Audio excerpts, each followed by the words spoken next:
Turbo is not something you have to have, but here's what you should know when your car has a turbo. Or if you want to put a turbo in your car, here's how it works. 1. Exhaust gas enters the turbine.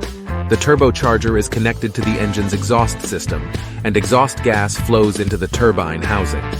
The gas flows over the turbine blades, causing them to spin. 2. The turbine powers the compressor. The turbine is connected to a shaft that also powers a compressor, which is located on the opposite end of the turbocharger.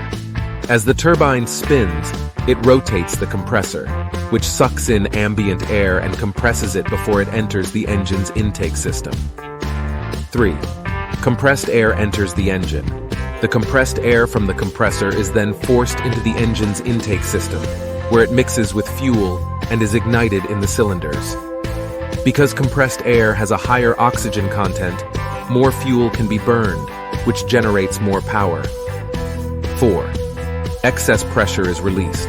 As the air is compressed, it heats up and can potentially cause engine damage. To prevent this, a bypass valve or wastegate is typically used to release excess pressure and maintain the desired level of boost pressure. And make a special whistle sound when you release the gas pedal.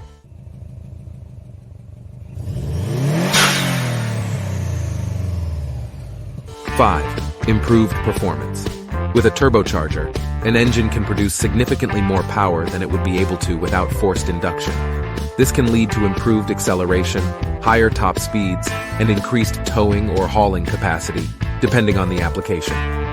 Overall, a turbocharger can be an effective way to increase the performance and efficiency of an internal combustion engine, allowing it to produce more power without requiring a larger engine size.